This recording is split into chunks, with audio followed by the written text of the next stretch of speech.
아시겠지만 별 많은 내용이 있지는 않습니다. 오늘은 기본적으로 머신러닝의 기초에 대해서 좀 보고, 그 다음에 머신러닝을 하기 위해서 데이터를 전처리 과정이 필요한데, 데이터 전처리 과정을 간단하게 살펴보면서, 코딩의 3학년들이잖아요, 대부분. 3학년, 4학년이신 것 같은데, 그러면 코딩에 익숙할 거라고 생각을 하지만, 그래도 아주 살짝은 기본을 점검을 해보면서, 앞으로 해야 될 코딩들은 대부분 알아서 해야 될 거기 때문에, 그런 것들을 알아서 하기 전에는 살짝 제가 조금 설명을 드리도록 하겠습니다. 그래서 내용이 그렇게 어렵지는 않을 것 같고요. 머신러닝이나 인공지능의 수업을 이거 외에 들어본 학생 있나요? 처음인 사람.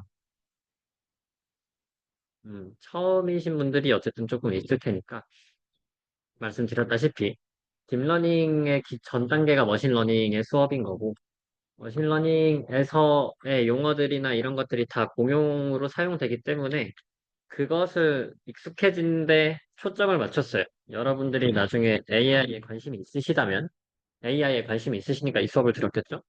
AI에 관심이 있으시다면은 이런 용어나 개념들에 익숙해지는 게 좋을 것 같다고 생각을 해서 그런 거 위주로 수업을 꾸려봤습니다. 두 번째 시간이니까 간단하게 좀 편하게 들어주시면 좋을 것 같아요.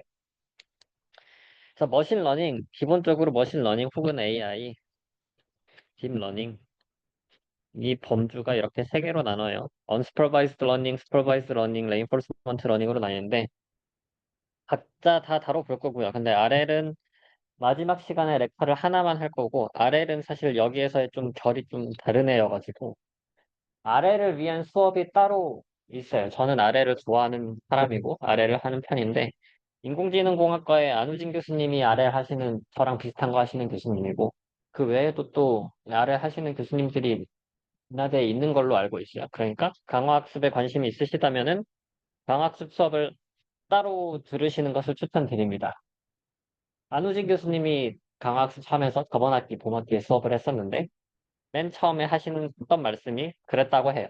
그 강화학습은 일반적으로 생각하는 슈퍼바이즈 러닝, 언슈퍼바이즈 러닝, 이 딥러닝이랑 다르니까 아예 다른 수업이라고 생각하고 접근을 하라고.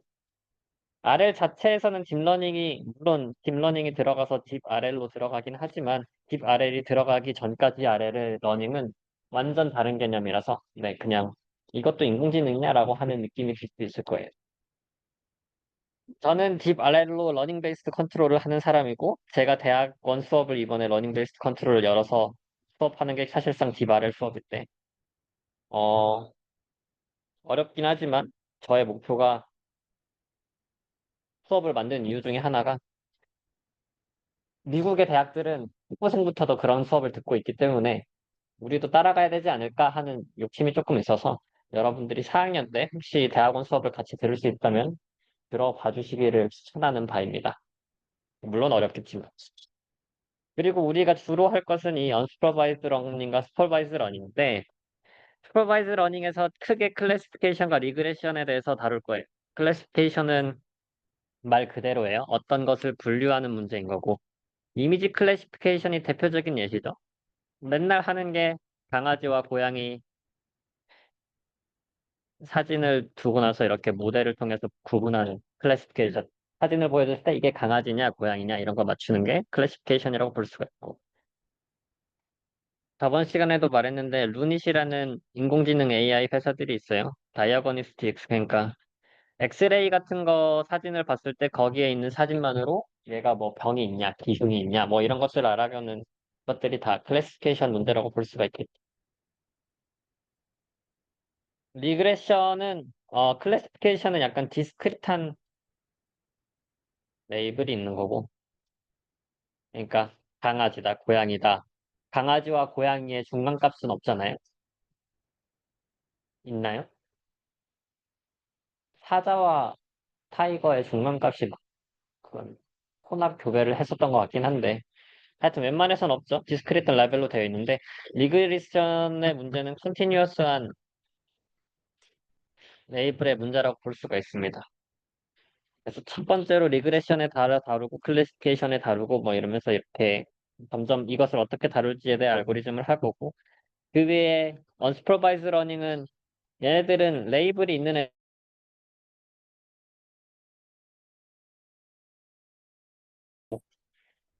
모양이라는 답이 있어서 그 답을 맞춰야 되는 거고, 리그레션은 뭐 예를 들어 데이터가 뭐 이런 식으로 있을 때 그것을 피팅하는 라인을 만든다. 그럼 그 데이터끼리의 오차를 계산해서 리그레션을 하는 건데, 한글로는 회귀. 그 오차를 줄이기 위해서 어쨌든 얘도 답이 있는 건데, 언슈퍼바이즈 러닝은 답 자체가 없습니다. 어떠한 데이터를 디멘셔널리티 리덕션, 그 차원을 줄이는 형태의 문제를 만들어낼 수가 있어요. 그러니까 음, 이따가 간단하게만 설명드리겠지만, 우리가 LLM 같은 것을 할 때 텍스트를 AI 모델로 사용을 하는데, 텍스트를 그럼 우리가 어떻게 데이터 처리로 만들지?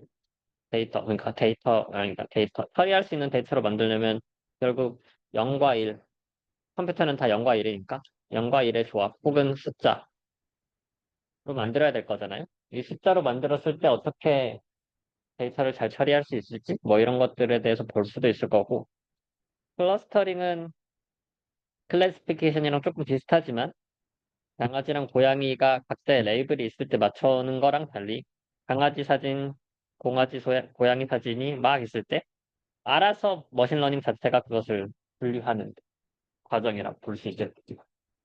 하나하나 잘 알아갈 테니까. 뭐 이런 것들에 말이 좀 빨라서 그렇긴 한데, 그냥 익숙해지라고 막 이것저것 계속 말하는 거예요.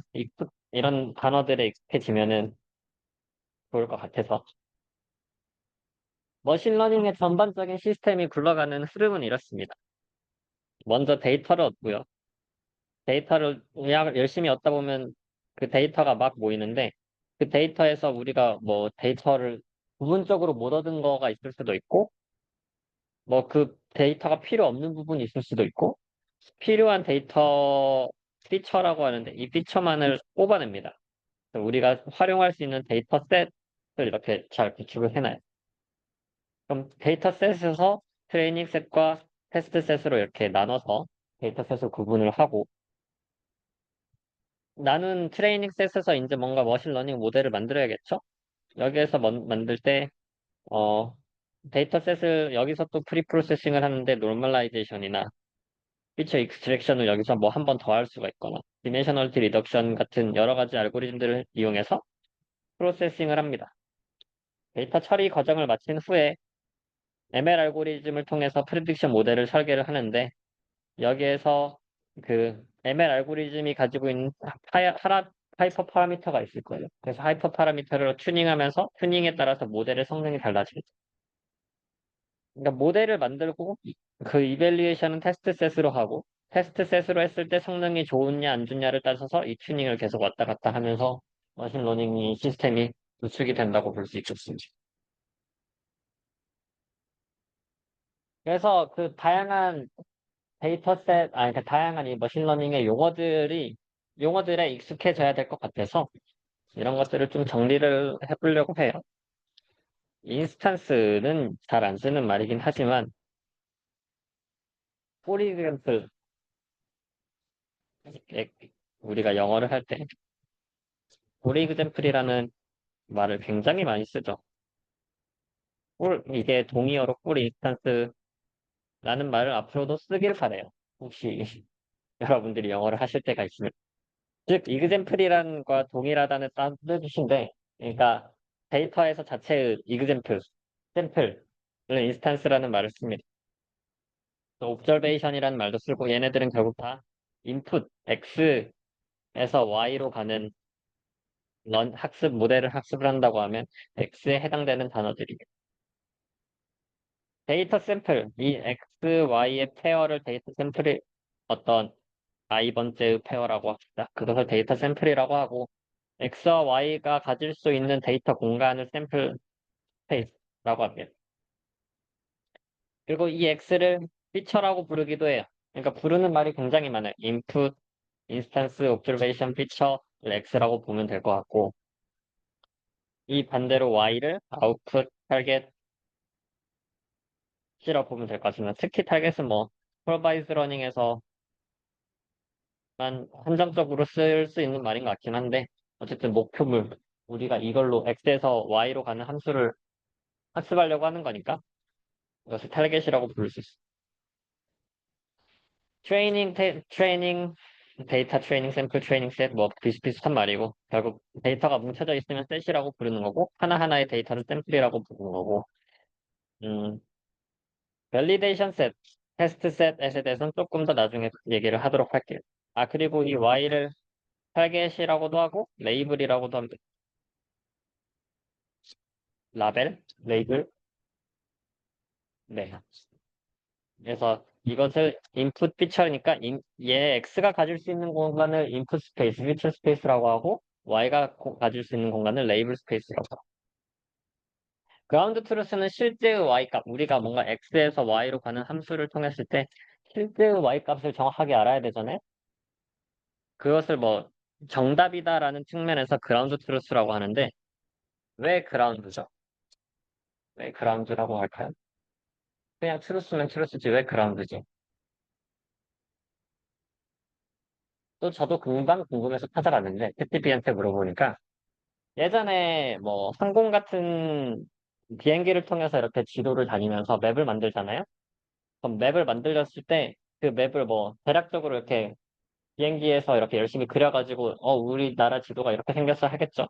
근데 그걸 실제로 그 지도가 정확한지를 확인하기 위해서는 그라운드 땅에 가가지고 이게 높이가 맞는지 길이가 맞는지를 측정을 했대요. 그래서 그라운드에 가가지고 그 실제 값을 확인했다는 의미에서 그라운드 트루스라는 말이 사용되기 시작했고 그게 넘어와서 역사적으로 그라운드 트루스라는 말을 쓴다고 합니다. 상식. 그래서 우리가 보통 많이 쓰는 데이터셋이 엠니스트셋, 뭐 시발 데이터셋 이런 것들이 있어요. 그 컴퓨터 비전을 이끈 주요 데이터셋들이고요. 여기에서 엠니스트 데이터셋은 이게 검은색과 흰색의 그레이스케일의 이미지로 이 0부터 9까지의 숫자를 알아내자 이런 이미지가 들어왔을 때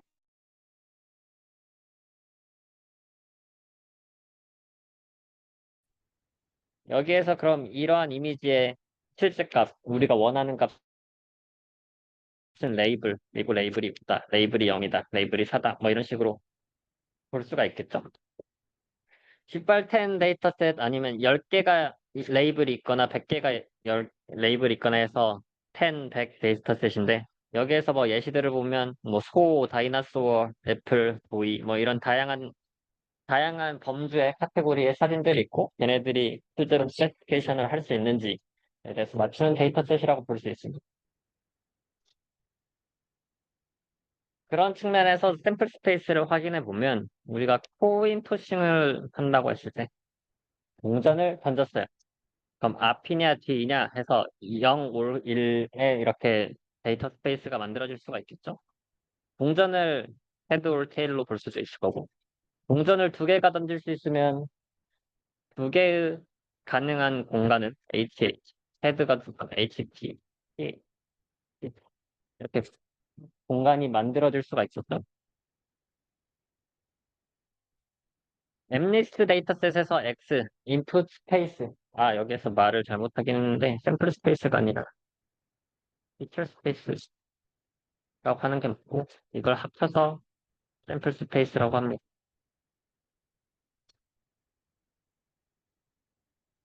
여기 엠리스트 데이터셋에서는 이 이미지 자체가 28 by 28로 되어 있어요.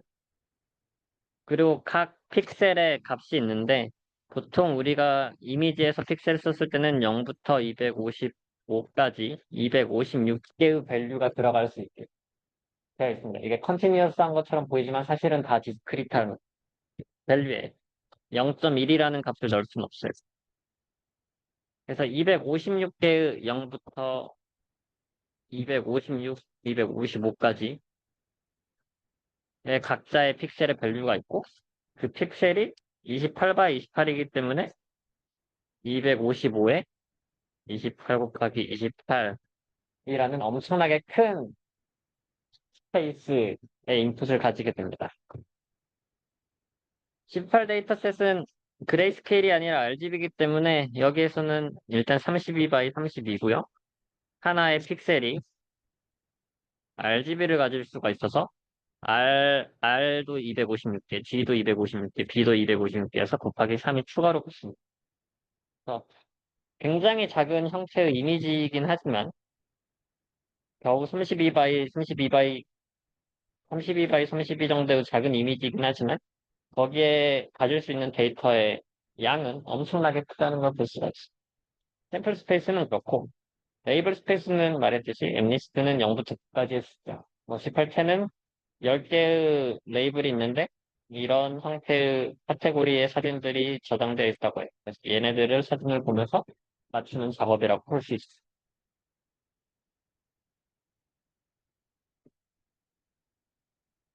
말씀드렸다시피 이렇게 고양이와 개 사진을 이용해서 이렇게 모델을 통해 얘네들이 뭔지에 맞추는 것을 우리가 머신러닝 모델이라 볼 수 있고 얘네들이 피처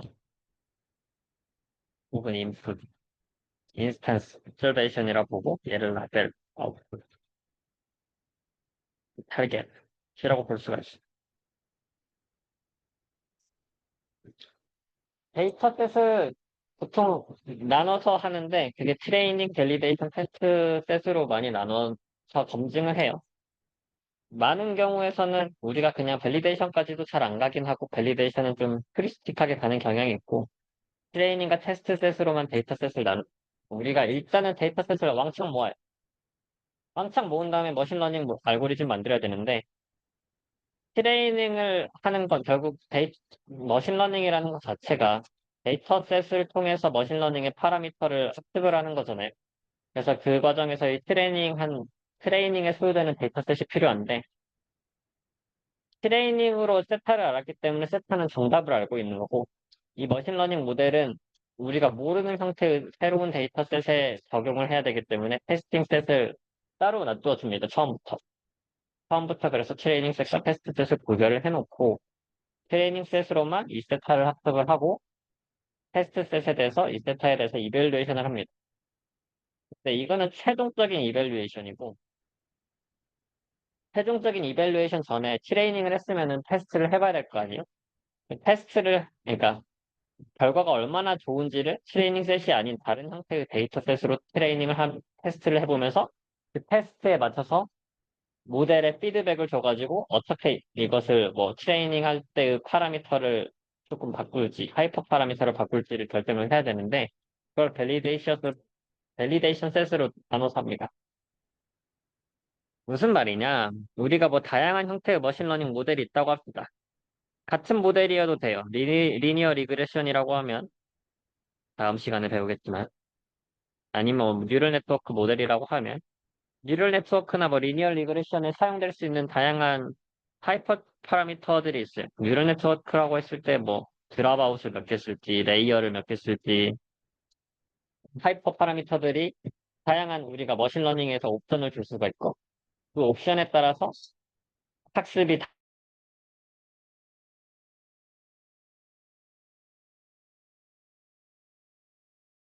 애를 선택을 해서 얘가 최종적인 모델이다. 이렇게 결정을 하면 그것을 기반으로 마지막 테스팅 셋의 성능을 평가하는 형태로 흐름이 진행이 되어야 합니다. 절대로 트레이닝 셋에서 학습이 잘 되고 트레이닝 셋에서 학습이 잘 된 것만으로 이건 잘 될 거야 라고 하면 안 돼요. 머신러닝 모델은 항상 안 본 데이터셋, 트레이닝에 사용되지 않은 데이터셋을 통해서 결과가 평가되어야 합니다. 일반적으로는 이게 뭐 100의 데이터가 있으면 80, 20 정도로 나누거나 이게 밸리데이션까지 추가를 하면은 70, 15, 15, 60, 20, 20, 뭐 이런 식으로 퍼센트를 나눠서 데이터셋을 하는데 요즘에는 데이터셋이 굉장히 많기 때문에 이게 그냥 비율로 100이 아니라 뭐 막 이렇게 많다고 하면 테스트에서는 막 그렇게 많은 필요가 없기 때문에 뭐 이게 이 정도라면 나머지를 엄청나게 많이 써. 1%, 0.1%만 써도 상관이 없어요. 그거는 데이터셋의 규모에 따라서.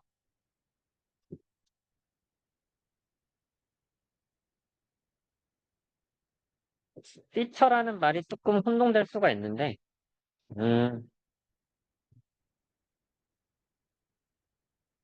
일단은 봅시다.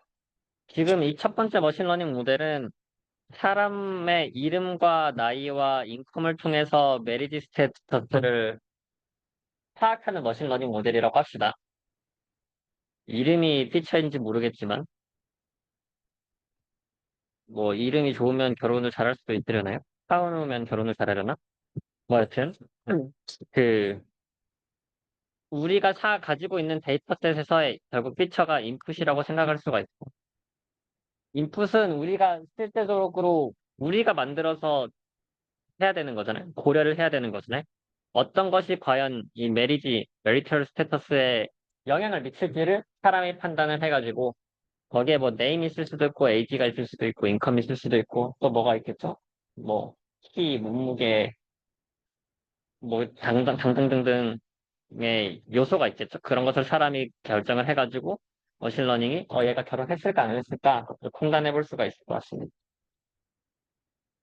이 밑에는 웨더 포캐스트인데, 날씨를 레인폴, 그러니까 비가 올지 안 올지를 나타내는, 뭐, 이거는 확률 양인가요?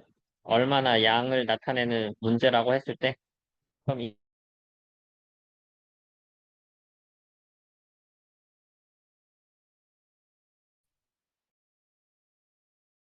뭐, 클라우드, 윈드 디렉션, 뭐 이런 것들의 다양한, 잘 보일지 모르겠지만, 그렇습니다. 그런 것들이 요소가 되어서 레이블을 예측하는 형태의 문제로 볼 수가 있을 것이다. 여기에서 뭐 약간 하나 좀 말씀을 드리면, 피처라는 것 자체가 딥러닝에서 쓰이는 말이랑은 조금 다르게 보일 수가 있어요. 머신러닝에서는 어떤 데이터셋이 엄청나게 많이 있고, 조용하네. 그 데이터셋이 엄청나게 많이 있을 때, 피처를 일반적으로 사람들이 선택을 해요. 우리가 데이터셋이 엄청나게 많으면, 아까 뭐, 웨더 포캐스트나 메리지 스테터스나 이랬을 때, 그 사람을 파악하는 데 사용될 수 있는 피처, 특징이 굉장히 많이 있을 수 있잖아요. 뭐, 점이 몇 개인지, 손톱의 길이가 몇 센치인지, 뭐 그런 것들을 생각해 볼 수도 있는데, 그 중에서 중요한 피처들을 우리가 알아서 판단을 해가지고, 그것만으로 통해서 러닝을 학습을 한다고 생각을 하고, 딥러닝은 그냥 로우 데이터가 있으면 그냥 로우 데이터를 다 때려박는 경향이 조금 있습니다. 피처 자체를 익스트랙션 하는 과정이 네트워크에 좀 포함되는 경우가 많고, 이미지 CNN이라고 나중에 배울 텐데, 이미지를 클래시피케이션 하는 상황에서의 피처를 배우다 보면은 이 중간중간의 레이어에서의 피처들의 모습을 보면 막 이렇게 다양한 형태의 패턴들을 네트워크가 알아서 학습하는 것을 볼 수가 있어요. 이러한 패턴들을 기반으로 이 패턴들의 조합이 뭐 어떠한 뭐 동그라미인지 선인지 곡선이 있는지 뭐 알 수 없는 패턴들의 조합이지만 이 알 수 없는 패턴들이 잘 모이다 보면은 이게 고양이인지 강아지인지를 알아맞힐 수 있는 게 되는 거고 그건 딥러닝에서 알아서 하는 거고 머신러닝에서는 어떻게 해야 되냐? 그럼 고양이 강아지 사진이 있으면 이 피처들을 사람이 파악을 해야 되는데 뭐 사람도 뭐 대략적으로 봐서 이게 고양이다 강아지다라는 게 파악이 될 수 있지만 알고리즘으로 짠다고 하면은 코가 동그랗거나 세모인지 뭐 여기 수염이 이렇게 있는지 위스커가 있는지 동공에 이렇게 눈이 작거나 아니면 눈이 꽉 차 있는지 귀가 좀 동그랗거나 접혀져 있는지 아니면 귀가 뾰족하거나 뾰족한데 이렇게 세워져 있는지 이런 고양이와 강아지들을 구분할 수 있는 피처들이 있을 거예요. 그 피처들을 실제적으로 입력을 해주고 머신러닝의 예제라고 하면 이렇게 표를 했던 것처럼 강아지, 위스커, 두 개, 퓨필스, 안차이스, 뭐, 이어 쉐이프, 네모. 뭐, 이렇게 테이블 해서 데이터를 만들어낼 수가 있겠죠? 고양이 이그젠플은 위스커, 펜, 뭐, 이렇게 데이터셋을 이와 같이 만들어낼 수가 있어요. 그 피처를 직접 다 만들어내고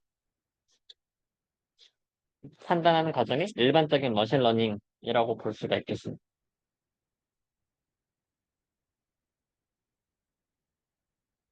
조금만 더 이야기를 하면 딥러닝에서 보통 인풋이 X고 아웃풋이 Y잖아요.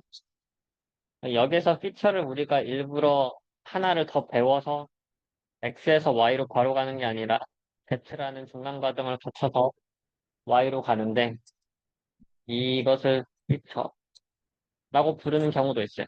이 피처가 어떠한 피처가 X에서로부터 어떠한 피처가 중요하게 Y를 예측하는 데 도움이 되는지 프레젠테이션 러닝 혹은 뭐 레이턴트 벡터 베이스 뭐 이런 것들을 또 보게 될 거예요. 혹은 디멘션 리덕션에서도 X가 Z로 줄어드는데 결국 우리가 가지고 있는 정보는 강아지 고양이만을 알고 싶은 거고 강아지 고양이를 이렇게 판단하는 데 필요한 정보들은 이 모든 로우 이미지가 아닐 거잖아요. 이 로우 이미지가 아니라 아주 적은 형태의 데이터만 가지고도 판단할 수 있을 텐데 그 데이터가 뭐냐? 그것을 피처라고 부르는 경우도 많습니다. 그래서 머신러닝에서는 일반적으로 인풋 자체를 피처라고 볼 수가 있을 것 같고 딥러닝에서는 이 피처의 의미가 살짝 달라질 수 있다.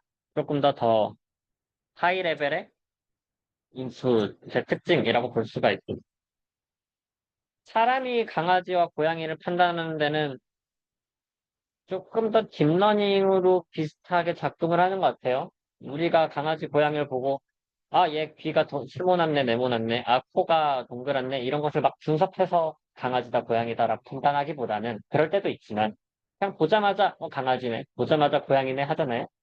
빅데이터를 통해서 학습을 했기 때문에 그런 측면에서 딥러닝으로 우리가 작동하는 게 딥러닝이 가깝다고 볼 수가 있습니다. 그게 딥러닝이 잘 되는 이유라고 볼 수도 있을 것 같아요. 왜 AI에 사람들이 못했냐? 이제까지 사람만큼의 성능을 낸 적이 없었는데 사람만큼의 성능을 낼 수 있게 돼서 사람의 지능을 따라할 수 있지 않을까? 그래서 사람들이 AI에 미쳐 있는 것 같아요.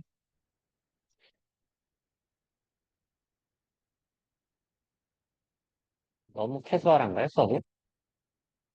아, 근데 뭐 좀 재밌게 해야 되는데 말을 재밌게 할 수 있는 능력이 제가 없기 때문에 알아서 재밌게 들으시길 바랍니다. 그 제너럴라이제이션이 또 되게 중요한 키워드예요. 딥러닝이나 머신러닝이나 했을 때 결국 우리는 아까도 말했지만 데이터셋이 있고 데이터셋을 통해서 모델을 트레이닝을 하는데 안 본 데이터셋, 트레이닝에 사용되지 않은 데이터셋이 이 테스트셋에서 학습의 결과가 결국 발돼야 그 능력을 제너럴라이제이션이라고 합니다. 트레이닝이 되지 않은 형태의 조금 더 데이터 디스트리뷰션이 달라질 거잖아요. 그 달라진 형태에서 잘 되는 성능, 일반화를 제너럴라이제이션이라고 합니다.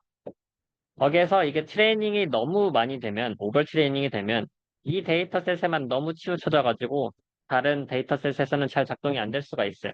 그걸 오버피팅의 문제라고 볼 수가 있고 반대로 이 오버피팅을 줄이려고 데이터에 학습을 하는데 너무 학습을 안 했어. 그러면은 그냥 자체가 안 되겠죠. 그래서 그걸 언더피팅이라고 합니다.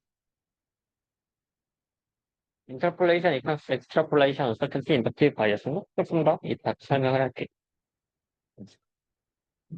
그런 측면에서 우리가 데이터가 있을 때 데이터를 뭔가 피팅하는 라인을 그린다고 합시다. 우리가 가지고 있는 형태의 라인이 그냥 리니어 모델이 리니어 모델은 이 데이터를 완벽하게 잘 설명하기는 좀 어려울 수가 있죠. 너무 단순한 모델이라. 단순한 모델은 아무리 맞춘다고 해도 데이터를 잘 애 자체의 모델의 능력이 부족해서 설명 못할 수가 있어요. 그 이슈를 언더피팅이라고 할 수 있고, 오버피팅은 굉장히 컴플렉스한 모델을 씁니다. 굉장히 컴플렉스한 모델을 써가지고 이게 트레이닝 데이터인데, 트레이닝 데이터에다가 모두 다 맞추려고 노력을 하면은 왜 안 되냐? 우리는 결국 추세선 같은 것을 만들고 싶은 거잖아요. 이랬을 때 데이터셋이 하나가 뭐 여기가 새로운 게 오면 얘는 데이터셋에서 오차가 크고 여기가 새로운 게 오면 데이터셋에서 오차가 크고 오버피팅을 했을 때는 새로운 데이터가 들어왔을 때 오차가 커질 수 있는 이슈가 있어요. 언더피팅은 새로운 데이터가 있을 때 그 오차가 뭐 그 점근적으로는 돼 있어가지고 그렇게 오차가 크진 않지만 애초에 오차가 크기 때문에 그냥 트레이닝 셋 자체에서 자체도 오차가 되게 크기 때문에 문제가 있어요. 그래서 그 적절한 균형을 잘 찾아야 된다. 일반적인 관계에서는 언더피팅 제너럴라이제이션 에러가 언더피팅에서 점점 작아가지고 오버피팅에서 다시 점점 커지는 형태로 일어납니다.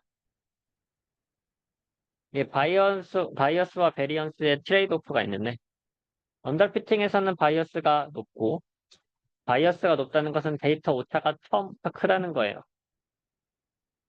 그럼에도 불구하고 우리가 뭔가 새로운 데이터가 들어왔다고 합시다. 이 네모에다가 새로운 데이터가 여기에 들어와요. 새로운 데이터가 들어왔을 때 이 라인 피팅을 다시 해요. 다시 한다고 이 라인 피팅이 막 이렇게 급격하게 변하지 않아요. 근데 오월 피팅의 경우에는 새로운 데이터가 여기에 들어왔다고 합시다. 그럼 이걸 또 억지로 맞추려고 하다 보면 막 이게 아예 다 틀어지면서 원래의 데이터 피팅으로부터 많이 변해질 수가 있죠. 새로운 데이터가 들어왔을 때 얼마만큼 이게 막 변하냐가 베리언스라고 보면 돼. 오버피팅이 되는 경우 베리언스가 커지는 거고 언더피팅에서는 그런 베리언스는 굉장히 작습니다. 하지만 애초에 바이어스가 크기 때문에 처음에 오차가 너무 크고 얘는 처음에 막 다 맞춰버렸기 때문에 바이어스는 굉장히 작아. 바이어스와 베리언스는 항상 트레이드 오프인 관계를 가지고 있고 그것을 적절히 잘 맞추는 머신러닝 모델이 뭐냐를 찾는 게 사람이 해야 할 일이라고 볼 수가 있습니다.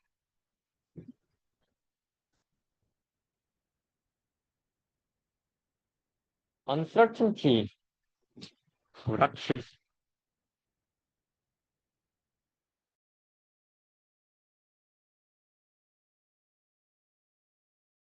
아직은 딥러닝에서 굉장히 활발하게 연구되고 있는 주제예요. 불확실성, 우리가 머신러닝이나 AI를 통해서 뭔가를 만들었을 때 불확실성에 대해서 어떻게 다룰 거냐.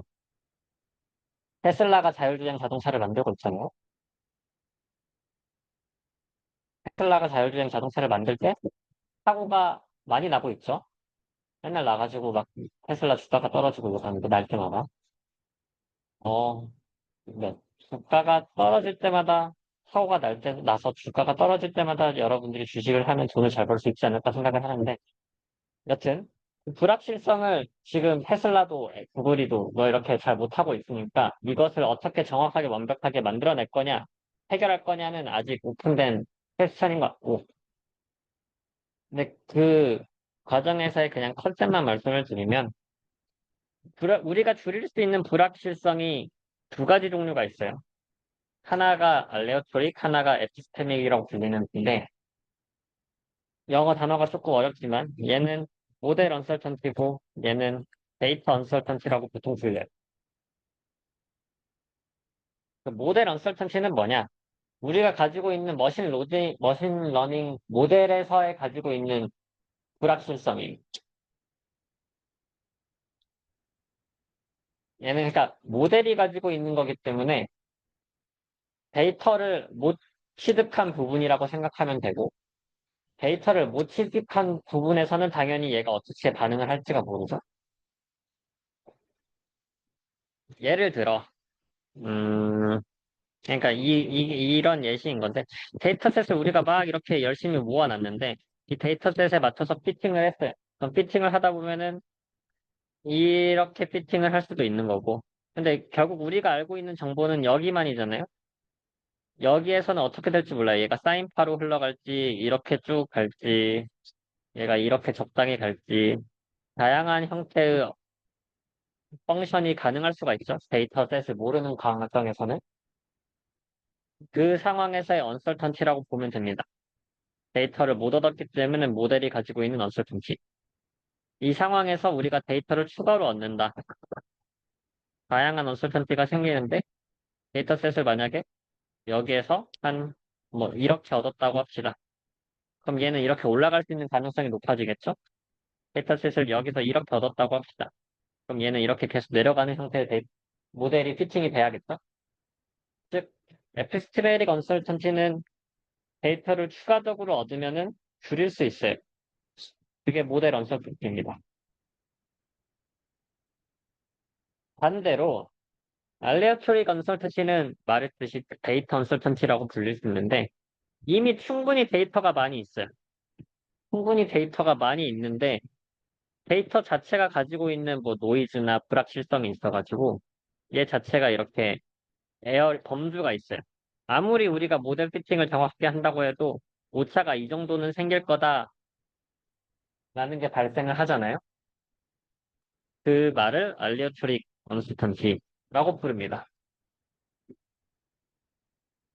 오른쪽에 예시를 보면 우리가 이렇게 라인 피팅을 했을 때 데이터가 굉장히 많고 그 데이터에 맞아서 데이터의 이 피팅된 라인의 오차가 굉장히 적죠. 오차가 적다는 것은 이 데이터에 확실하게 우리가 피팅을 할 수 있다는 거고 데이터 언설턴티가 작다. 근데 얘는 범주가 크니까 데이터에 아무리 라인 피팅을 해도 얘의 오차가 이만큼 크게 발생될 거라고 예상할 수 있잖아요.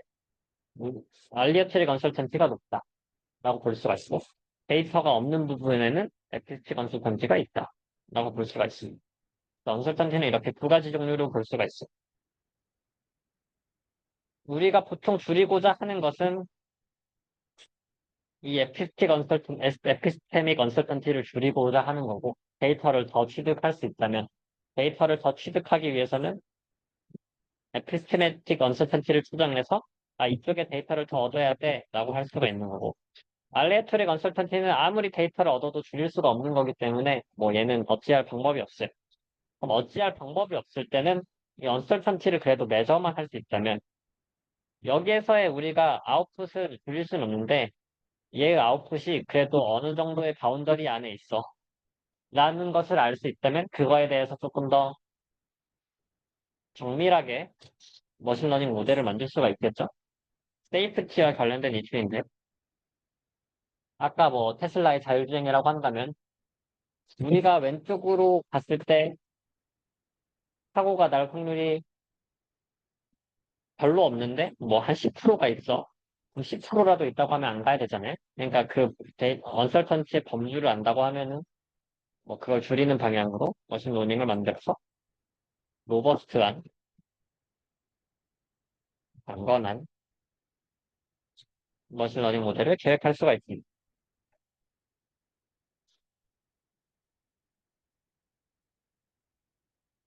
단어들이 좀 많아서 그 소화하는 데 시간이 걸릴 수도 있는데 그래서 일부러 막 잡다한 얘기를 조금이라도 더 넣으려고 하는데 어쨌든 익숙해지려고 하는 거니까 네. 인덕티브 바이어스라는 말은 항상 통용되는 말인 것 같아요. 어디서든 머신러닝에서든 딥러닝에서든 우리가 사는 데에서든 우리는 항상 바이어스, 편향을 가지고 살아가잖아요. 어, 어떤 재미있는 예시가 있나? 여러분들은 관상을 믿으시고 저는 관상을 믿는 편인데 그런 말이 있어요. 남자들이 아니고 그냥 사람은 한 40대, 50대가 됐을 때 그 사람의 인상에 책임을 져야 된다고. 저는 그 말을 꽤나 믿는 편인데. 그러니까 젊었을 때 관상은 별로 중요하지 않고, 나이가 들었을 때 작고 뭐 행복하게 지낸 사람의 관상과 맨날 불만이 많고, 인생 막 힘들어 막 이런 사람의 관상은 당연히 달라질 수밖에 없잖아요. 그러니까 막 잘생긴 못생김은 문제가 아니라 그 사람이 주는 상의 그 마인드나 이런 게 보이는 것 같아요. 전문적인 사람, 뭐 행복한 사람, 긍정적인 사람 이런 것들은 관상에 드러나요. 그런 측면에서 저는 관상에 대해서 인덕티브 바이어스를 가지고 있다고 볼 수가 있어요. 그 혹시 너무 공격적인 말인가? 관상을 믿는다는 게? 제가 관상 신봉남자는 아니고 당연히 뭐 여러분의 학생을 관상을 보고 이렇게 평가하는 거 아닌데 그런 편입니다. 그 머신러닝에서도 그러한 바이어스를 심어줄 수가 있어. 얘가 뭐 관상이든 뭐든 데이터를 봤을 때 그 데이터에서 얘가 얼마만큼의 바이어스를 심어주냐라는 게 인덕티브 바이어스라고 볼 수가 있을 것 같아요. 결국 어떠한 형태의 러닝 알고리즘들, 우리 인간도 러닝 알고리즘이잖아요. 우리는 여러 마디 빅데이터를 통해 가지고 내가 경험해 본 바에 의해서 최선의 선택을 일으키는 머신 러닝이란 말이에요. 휴먼 러닝이죠. 그랬을 때 적절한 데이터에서 보지 못한 케이스에 대해서 판단을 하게 되는 건데, 머신 러닝도 마찬가지의 이유이고, 그런 측면에서 바이어스를 강제적으로든 어떻게든 만들어 줄 수밖에 없습니다. 우리가 어떠한 머신러닝으로 풀고자 하는 문제가 있을 때 거기에서 전체 가설, 하이포테시스 스페이스가 있으면 어떠한 특정한 머신러닝 모델을 선택을 해요. 우리가 리그레션 문제라고 합시다. 데이터가 막 이렇게 있을 때 이 데이터를 피팅을 해요. 그럼 이게 폴리노미얼로 피팅을 할지, 리니어로 피팅을 할지, 사이누소이덜로 피팅을 할지 막 다양한 형태의 함수에 따라서 피팅의 결과가 달라지잖아요. 그 함수가 가지고 있는 자체의 한계 때문에 바이어스가 생겨요. 그 명확한 한계를 restriction bias라고 하고, 그러니까 learning is restricted to a certain class of functions. 그러니까 다양한 함수 때문에 얘가 할 수 있는, 표현할 수 있는 포텐셜이 달라지는 거고, 거기에서 얘는 당연히 제한적인 바이어스가 생길 수밖에 없는 거고, 그래서 모든 기본적인 머신 러닝은 그 자체적으로서의 이 restriction bias를 가지고 있다고 볼 수가 있습니다. 추가적으로 그 같은 함수에서도 그 우리가 일반적으로 뭐 프리퍼런스 바이어스, 그러니까 추가적으로 뭔가 바이어스를 줄 수가 있어요. 이런 거는 특히 뭐 딥러닝에서 더 많이 일어나는 이슈이긴 하지만 침팬지와 레몬을 섞었어요. 그래서 침팬지와 레몬을 섞은 이미지를 만들었을 때 얘를 침팬지로 볼 거냐, 레몬으로 볼 거냐를 구분하는 문제에서 색깔을 기준으로 봤을 때는 레몬으로 판단하는 게 맞고 이 모양? 뭐라 해야죠? 쉐이프? 그러니까 이 전반적인 모양, 이 입, 코, 눈, 이 모양으로 봤을 때는 침팬지로 보는 게 맞고, 근데 뭐 색깔보다는 피처, 텍스처, 이 쭈글쭈글한 레몬의 텍스처들이 있으니까 이것을 레몬으로 보는 게 맞을 수도 있잖아요. 그랬을 때 그 어떻게 바이어스를 주냐에 따라서 얘를 침팬지로 구분할 수도 있고 레몬으로 구분할 수도 있는 거죠. 그런 바이어스들을 우리는 의도적으로든 어떻게든 머신러닝 모델에 심어줘서 실질적으로 결과를 좋게 만드는 방향이 있습니다. 조금 더 이 얘기를 자세하게 말해보자면 그냥 상식 같은 선에서 들으세요. 제가 사실 관심 있는 부분이 이거인 거고, 딥러닝에서 어, 음, 다이나믹스를 배운다고 합시다.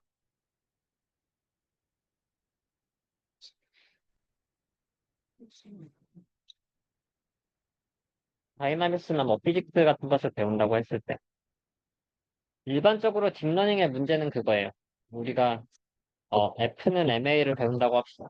그럼 우리가 F는 MA를 알면은 얘가 리니어 관계라는 걸 알아서 어셀러레이션 데이터가 있고 F의 데이터가 있어요. 매스가 같다고 했을 때 어셀레이션에 따라서 F가 이렇게 데이터를 얻었을 거 아니에요? 그럼 이것을 라인 피팅을 하겠죠? 그럼 라인 피팅을 하는데 당연히 어셀레이션과 포스의 메저먼트에서 노이즈가 있어서 얘네들이 완벽하게 라인은 아닐 거고 이렇게 데이터를 얻었을 겁니다. 그럼 이걸로 라인 피팅을 하면서 이렇게 모델을 얻죠. 딥러닝으로 이것을 모델을 이렇게 추정한다고 합시다.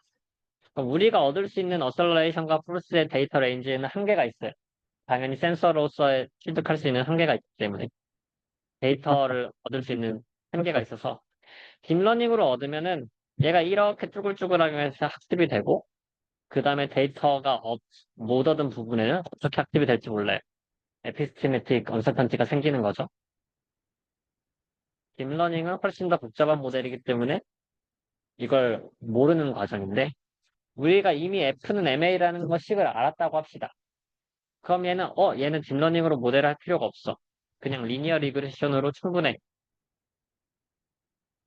그랬을 때 그냥 선으로 하면은 여기는 데이터가 없음에도 불구하고 우리가 F는 MA라는 식을 알기 때문에 여기에서도 잘 작동이 될 거라는 걸 알 수 있죠.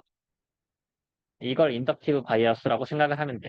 결국 머신러닝 모델이 가지고 있는 자체의 특성이 있고 거기에서 우리가 실제로 트론할 때의 바이어스가 생기는 거라고 볼 수 있어요. 이게 리니어 리그레션이 아니더라도 GNN에다가 F는 MA를 추가를 할 수가 있어요. 그러면은 우리가 이 데이터만을 통해서 딥러닝을 뉴럴 네트워크를 학습을 하는데 그걸 기반으로 우리는 F는 MA가 추가가 됐어서 컨스트레인트가 생겨가지고 딥러닝인데도 불구하고 데이터가 없는 부분에 이렇게 리니어 형태로 모델을 학습할 수가 있습니다. 즉 우리가 살고 있는 prior knowledge 혹은 domain knowledge라고 해요. 얘는 항상 다 데이터로만 얻는 거고 데이터에 얻는 거에다가 우리가 알고 있는 지식을 추가해서 결국 하이브리드로 가야 되지 않냐라는 접근들이 많이 일어나고 있고 이런 것들이 실제로 연구로 진행되고 있습니다. 저도 여기에 관심이 있는 부분이고 물론 아직까지는 성능은 안 좋아요. 아직까지는 일단 데이터 다 때려박는 게 성능은 좋습니다. 그럼에도 불구하고 얘네들의 언설턴한 부분이 있기 때문에 걔네들을 어떻게 커버할 거냐는 이런 추가적인 우리가 결국 인간의 지식으로 이해할 수 있는 것들을 해야 되지 않나 라는 것들이 이야기되고 있는 것 같아요. 어, 조금만 더 남았습니다. 조금만 더 거쳐보시고 결국 우리가 항상 따지고 있는 건 데이터의 디스트리뷰션이에요. 데이터 디스트리뷰션 할 때 이거 확률 수업에서 배웠을 거라고 배웠으면 좋겠다고 믿는데 IID 디스트리뷰션을 보통 가정을 합니다. 말했듯이 계속 말했지만 머신러닝은 데이터를 통해서 스테타를 학습을 하는데 보지 않았던 데이터를 통해서 테스트를 해야 되잖아요. 이 데이터의 디스트리뷰션과 이 테스트 데이터의 디스트리뷰션이 동일해야 돼요. 그래야지 잘 작동을 하겠죠. 안 동일하다. 고양이와 강아지를 구분하려고 하는데 갑자기 비행기 사진을 넣었어요. 그럼 고양이, 강아지를 구분할 수가 없겠죠. 고양이와 강아지 디스트리뷰션을 넣어야 되기 때문에 일반적으로 트레이닝과 테스트셋의 데이터 디스트리뷰션은 IID. 독립적이지만 연관되진 않지만 동일한 형태의 디스트리뷰션이어야 된다. 라는 것을 가정을 합니다. 근데 가정을 보통 이렇게는 하지만 실제로는 데이터 디스트리뷰션이 달라요. 트레이닝 셋과 테스트 셋의 데이터 디스트리뷰션이 다른데 그때 발생하는 문제를 디스트리뷰션 식라고 부르고 완전히 다른 형태의 데이터 디스트리뷰션을 out of distribution, OD라고 부릅니다. 이거에 대해서 조금 더 설명을 드리면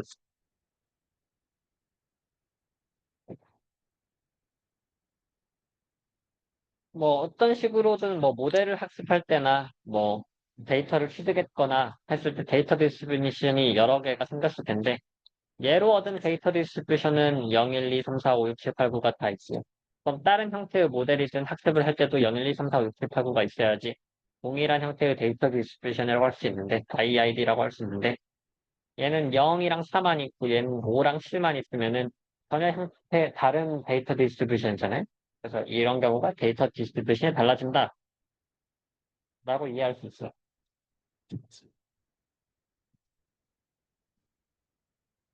우리 1810 이미지 데이터셋에서 얘를 보면은 얘 에어플레인이야. 맞추는 게 클래시피케이션 문제잖아요. 여기에서의 코베리어트 시프트는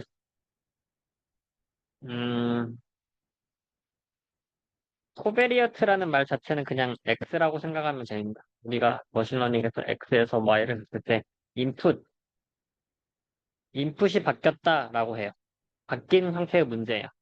인풋이 바뀌었는데 X가 X의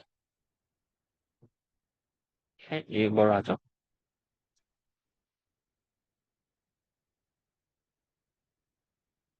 갑자기 말이 생각이 안 나네. 카타스트로피? 이거 뭐라 하죠? 네? X 프라임? 아, X 프라임이라네. 뭐 하여튼데 X 프라임이라고 합시다. X 프라임이라고 하면은 그 얘의 X의 데이터셋은 이렇게 되어 있는데 18텐의 데이터셋은 이렇게 되어 있는데 여기에다가 노이즈를 추가한 데이터셋 혹은 전혀 형태 얘는 뭐 전혀 형태의 뭔가 좀 못 보던 형태의 데이터셋이 들어왔어요. 근데 레이블은 같아요. Y라는 에어플레이는 같아요.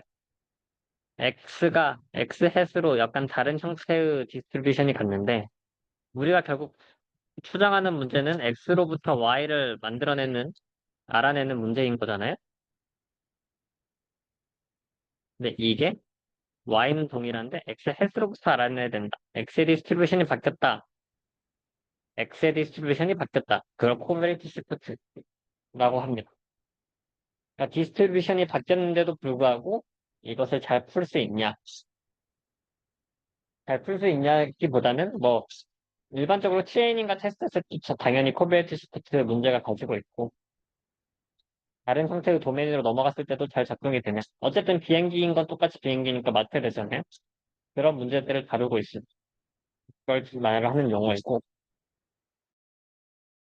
의 의미가 달라질 수가 있어요. 우리가 비행기 맞추고 있는 이 이미지로부터 비행기를 맞춰야 되는데 비행기가 아니라 비행기의 사진이 들어온 게 아니라 사과의 사진이 들어온다거나 무궁화의 사진이 들어오면은 전혀 형태의 다른 데이터셋이잖아요.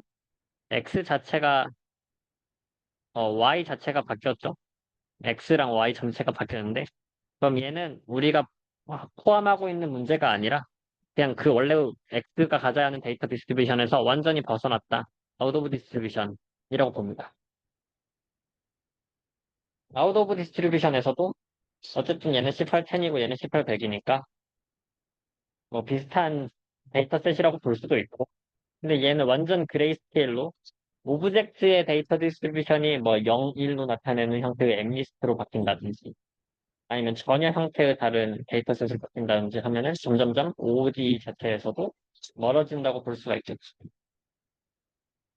그래서 디스트리뷰션 시프트 혹은 OOD 뭐 이런 디스트리뷰션에 대한 말들에도 익숙을 해줘야 됩니다.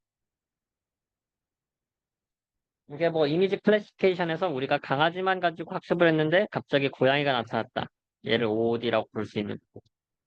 RL에서도 어떠한 학습을 했을 때 매니플레이터로 블럭 쌓기를 제어를 하고 있어요. 블럭 쌓기를 제어했을 때 트레이닝 셋이 항상 블럭이 네모난 블럭이었는데 갑자기 테스트 셋에서 동그란 블럭을 가져와요. 얘는 절대로 학습을 안 해봤잖아요. 블럭 쌓기를. 그랬을 때 얘는 OOD라고 볼 수가 있죠.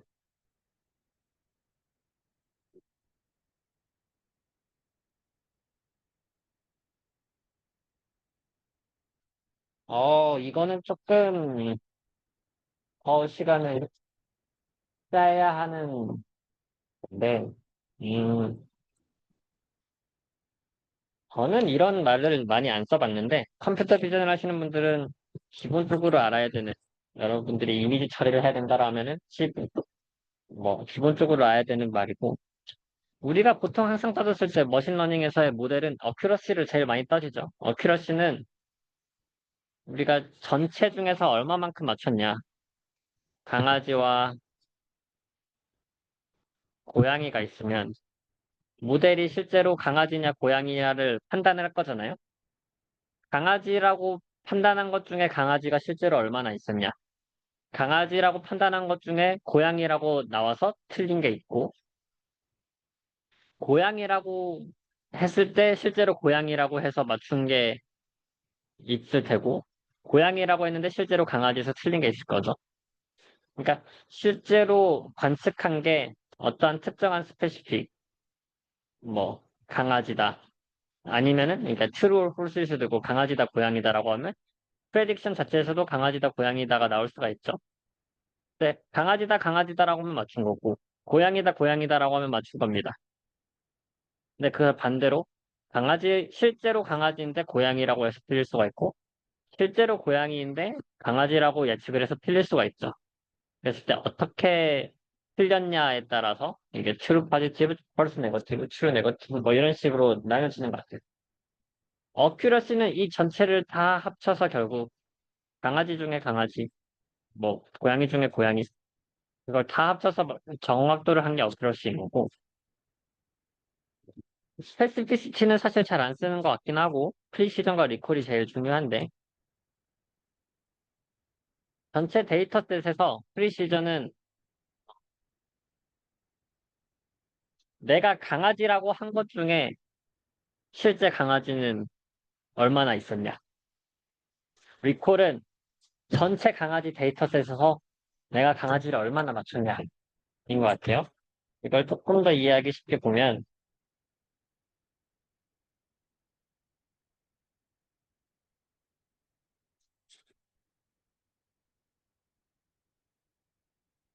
이걸 봅시다. 어?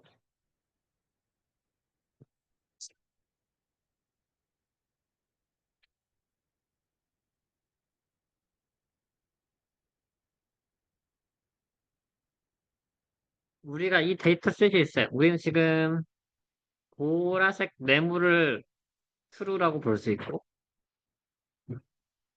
노란색 동그라미를 false라고 했을 때 우린 보라색 네모를 맞추고 싶은 머신러닝을 학습하고 싶어요. 근데 스레숄드에 따라서 우리가 스레숄드에 따라서 어디까지를 보라색으로 판단할지 어디까지를 노란색으로 판단할지에 대해서 이렇게 바뀔 수가 있습니다. 여기는 보라색이다. 이렇게 클래시피케이션의 바운더리를 정하는 거죠. 스레숄드에 따라서 오른쪽은 보라색이다. 왼쪽은 노란색 동그라미다. 라고 했을 때 그럼 실제로 틀린 것들은 이렇게 틀리는 게 있고 보라색이라 했을 때 노란색들은 이렇게 틀린 것들이 있죠. 그럼 전체 어큐러시는 여기에서 이 전체 데이터 샘플 중에서 틀린 것들을 세면은 어큐러시가 계산이 될 거예요. 다 보라색이라고 하면은 노란색을 다 합산했을 때 틀린 만큼이 어큐러시가 되는 거고 다 노란색이라고 하면은 보라색의 개수만큼 틀린 거겠죠. 그러니까 적절한 선에서 보라색과 노란색을 나눠가지고 어큐러시를 높여야 됩니다. 여기에서 프리시전은 내가 보라색이라고 한 것들 중에서 실제로 보라색이 몇 개가 있는지가 프리시전이에요. 스레숄드를 좀 높입시다. 그럼 내가 보라색이라고 한 것 중에서 노란색은 없어요. 다 보라색이에요. 그랬을 때 프리시전은 1이 됩니다.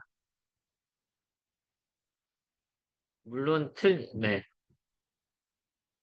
근데 우리가 보라색이라고 하지 않은 것들, 노란색이라고 한 것들 중에 보라색이 좀 남아 있잖아요. 얘네들의 보라색을 커버하지 못했어요.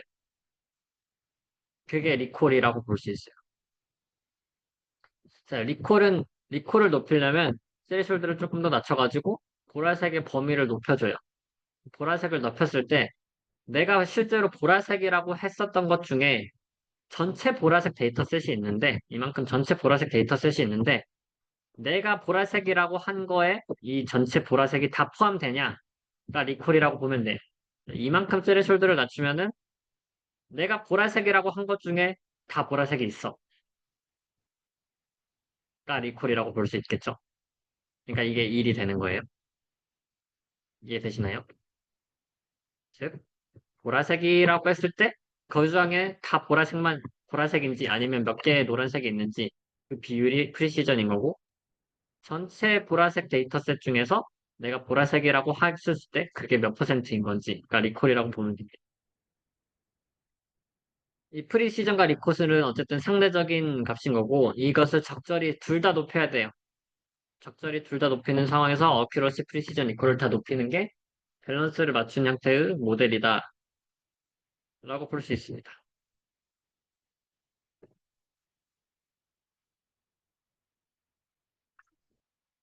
그랬을 때 프리시전과 리콜을 둘 다 높이기 위해서는 뭐 그것을 프리시전 리콜을 따로 봐도 되지만 얘를 하나의 메저로 보기 위해서 F1이라는 스코어를 또 많이 사용해요. F1은 프리시전과 리콜의 조합 평균입니다.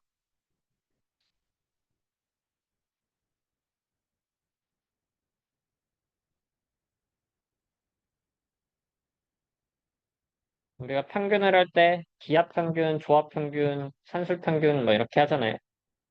왜 조합 평균을 쓰냐? 조합 평균은 하나가 떨어지면 하나 이 평균의 값이 급격하게 떨어져요. 그러니까 기압 평균이나 산술 평균에 비해서 걔네들은 하나가 뭐 30점이고 하나가 100점이면은 얘가 압도적으로 높으면은 뭐 70점이어가지고 적절한 선을 맞추는 게 산술 평균인데 할모닉 민에서는 뭐 30점이다, 100점이다를 계산했을 때 얘가 약간 급격하게 떨어져서 막 50점 뭐 이렇게 될 것 같아요. 그러니까 둘 다 적절한 수준에서 꽤 높이기 위한 형태가 할모닉 미인 거고 프리시전과 리콜을 밸런스 있게 높이자는 측면에서 F1이라는 스코어를 만들어냈어. 결국 우리는 둘 다 프리시전과 리콜을 높이는 상황에서 물론 당연히 어필시 높아야 되고 이 테스트 처리를 해야 돼.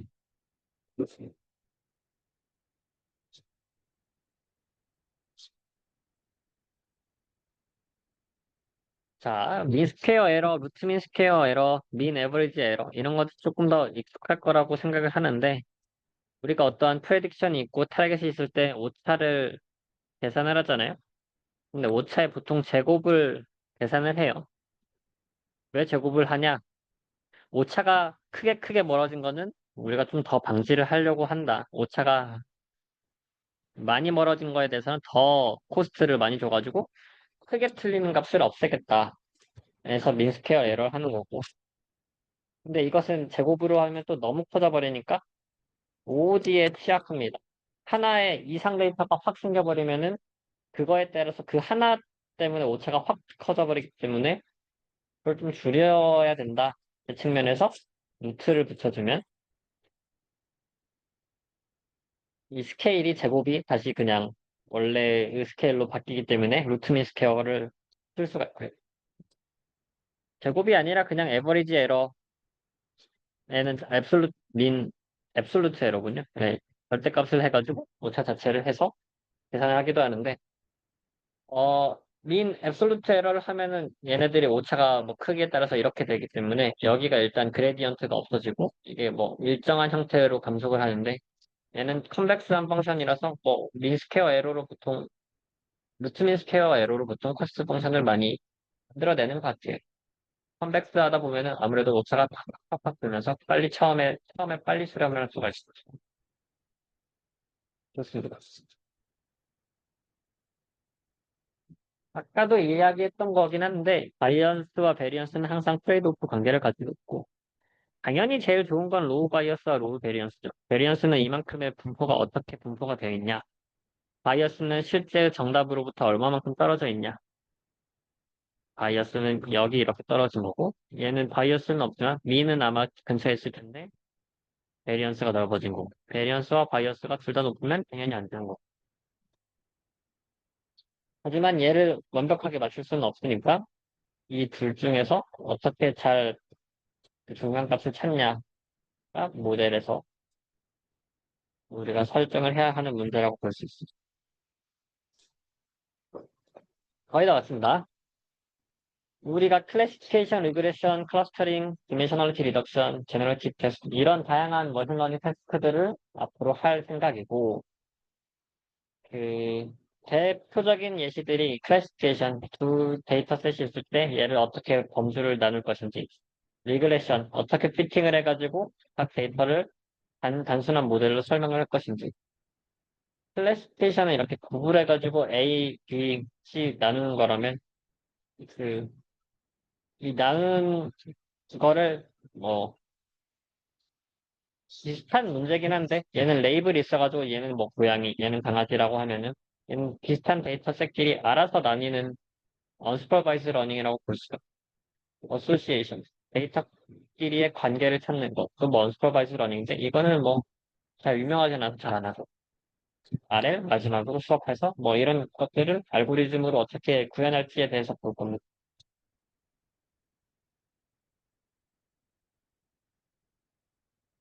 일반적으로 머신러닝에 통용되는 말들이 있어요. 수많은 머신러닝 알고리즘들이 있고, 걔네 중에서 유니버셜하게 다 잘 되는 형태의 알고리즘은 없다.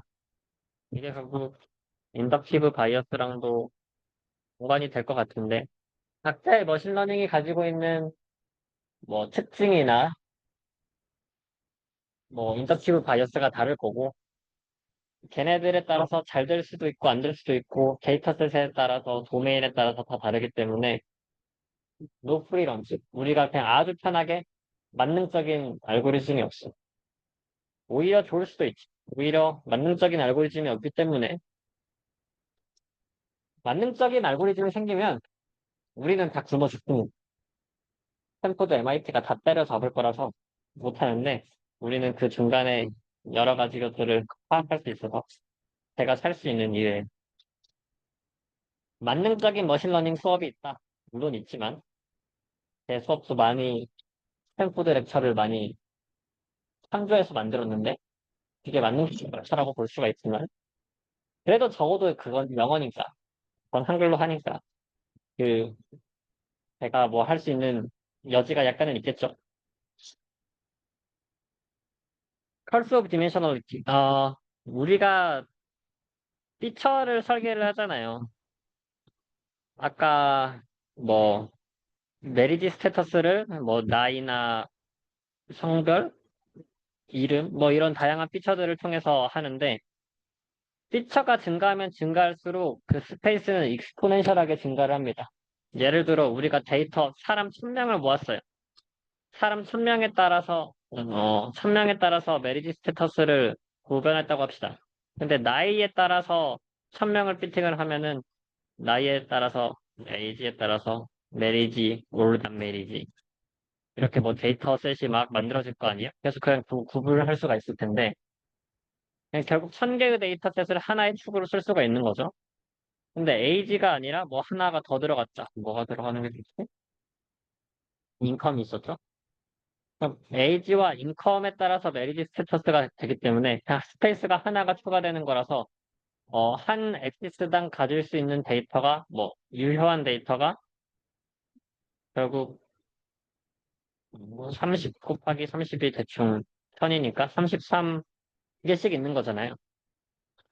우리가 하나의 엑시스에서 이렇게 데이터를 놓는다면 처음에는 1000개가 있었는데 하나의 엑시스 이 빈이라고 했을 때 그 빈에 들어갈 수 있는 데이터셋이 확 줄어들고 이게 하나의 엑시스가 줄어들면 또 확 줄어들고 이게 엑시스가 3개가 되면 하나의 빈에 10개씩밖에 안 들어간다고 볼 수가 없고 그래서 이 스페이스가 커지면 커질수록 데이터는 굉장히 스팔스해집니다. 그런 측면에서 피처를 적절히 적게 좋은 피처들만 선택을 해서 데이터를 만들어야 학습이 잘 될 수가 있어요. 이 이슈들은 펄스 오브 디멘셔널리티는 어디서든 많이 일어나는 문제인 것 같아요.